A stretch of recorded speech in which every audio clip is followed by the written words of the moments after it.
Hello, everyone. I was really stiff on that. I was trying to, how'd I get my shoulders? What does my shoulders do? You can't see yourself. Coming up at 9, Dad suck. That's real news. And that's why we're here. I'm Jon Parker. What's up, Damon Sumner? This is...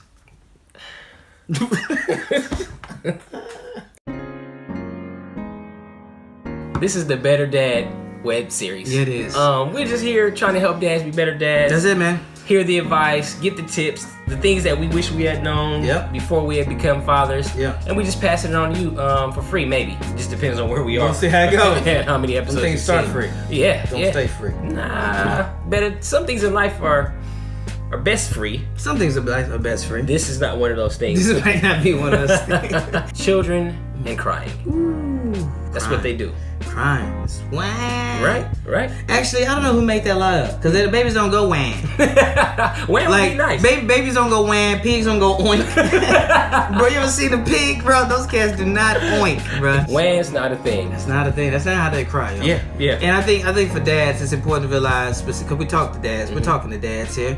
Babies are going to cry. Yeah. They're going to cry a lot. Yeah. They're going to cry, I would say 50% of their existence until they start like learning how to jibber jabber. Right. They're gonna cry half the time. Yeah. And cries can mean happy. Cries can mean sad. That's the toughest cries part. Can mean I'm wet. That cries can be just. It can be. We just become interpreters. Yeah.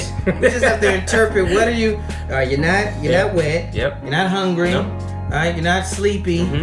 Both of your parents are here, or one parent. How you running your life? Yeah. What is going on? So the thing is, dads, what we're trying to say is, listen, you have to understand the language of your child. That's it. If you don't get what they're trying to communicate, you need to do something different. Come on, man. It's either pay more attention or figure some things out. I have a child. I won't say which one it is and what time it was, so my wife can't go back and be like, no. Right? I can't give her too much details because she can pinpoint it and use somebody it might against share me. this video. Right. Mm-hmm. So my wife, against my decision, against my desire, wants to feed and nurse my son or daughter through the night, right? As opposed to, hey, let's get him used to a bottle. So if some point in time you want to rest, you don't want to get up in the middle of the night. I got you. Service. That's logical. Sure. But when a baby cries, some mothers aren't able to just let a baby cry and or have the patience to allow said husband, to go to the fridge, get the bottle, give it to the baby. Boom. So what has she created? She's created a system. Sure. A give and take, if you will. Okay. A quid pro quo, which is I will do this for you, baby, nurse you from my body. Got you. What you will do for me is stop crying so I can sleep. My wife goes out of town. The plot thickens quickly. She decides to go out of town. There's no woman's breast to be found. I have them, but it's a chest. No woman's breast. Yeah. there's no stranger danger happening. There is no strange breast coming across my door in these streets to feed my child. No. Or period. Right? At all. Another Better Dad episode. No strange. So she leaves. There's no nipples to be found. No strange nipples coming. What if my children wakes up? Yep. 3 a.m. Whatever time you want to wake up 3 a.m. Why not wake up at 3 a.m.? Why not? It's a good time. So because there is no nipple to be found, and they have a thing going on that I'm not a part of or privy to, he is inconsolable, whichever end belongs in front of that. Prefixes, who needs it? For at least 30 minutes to an hour because he just wants to nurse. I give him a bottle, slaps it away from me. I try to cuckoo, I try to soothe, I try to hug that child. I try to do a lot of different things that aren't working. What I know to be fact is that he just wants a nipple. That's all. I try to explain this to my wife, even when she's here. Hey, you want me to go get him to do, or her, to do what?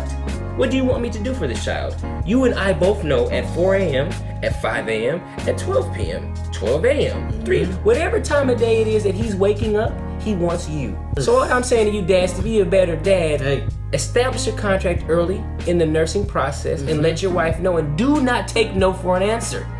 It may make her squeam a little bit.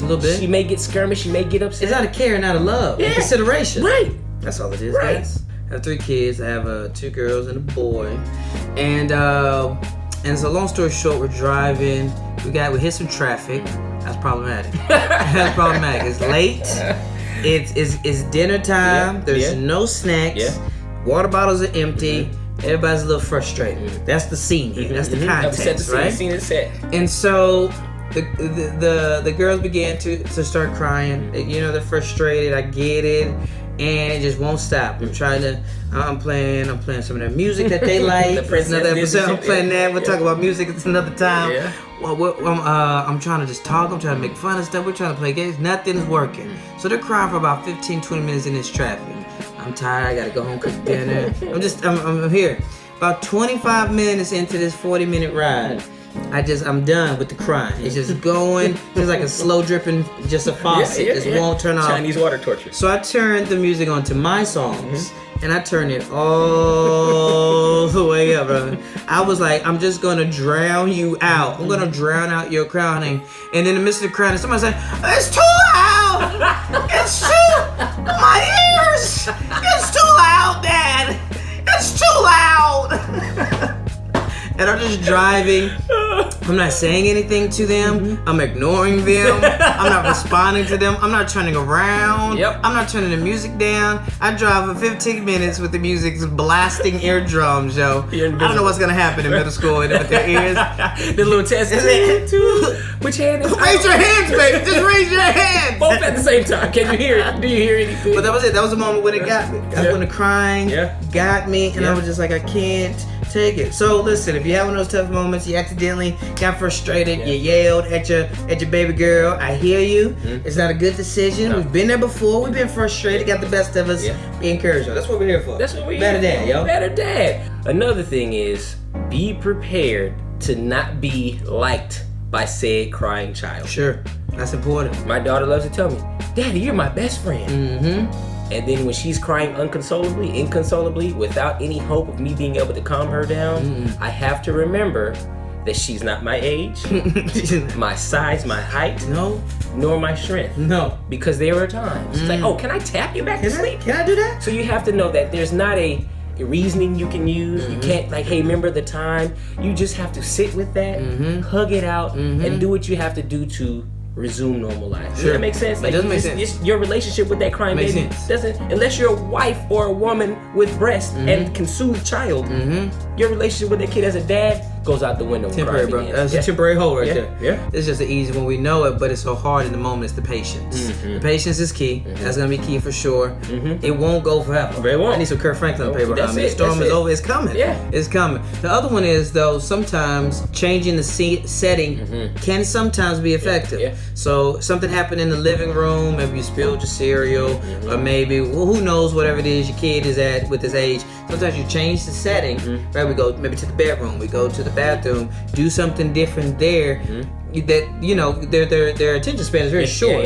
So potentially, not always, potentially that also can be effective as well. To be like, oh, let's do something with your toothbrush, or let's be in the room and play with blocks. And my last tip, listen, guys. If your child cries, if he seems to be a little more sensitive than you would like him to be, don't worry about that. All babies cry. Babies cry. Boy, girl, twins, triplets, they cry. Cute babies, fat babies, ugly babies. All babies cry. They all cry. All babies cry. That's just what they do. That's their way of letting you know what's going on. Yep. I've had too many conversations with dads. Oh, my son, I think something's wrong with my son. All these preemptive strikes. Putting footballs in the crib and baseballs, trying to get him to do push-ups. You know what I'm saying? Like, hey man, let him cry. All babies cry, baby. Feel good about those tips? Yeah. I forget. Listen, let us know if you got any other tips too. We want to share it with other dads. Appreciate you, man. Everyone listening to this, watching this web series. That's what we're running with now here. Make sure that you subscribe at the bottom. We'd love for you to rock with us here for future episodes. Damon, Jon Parker. That's it. You know what I'm saying? Better Dad. We'll see y'all next time. I look.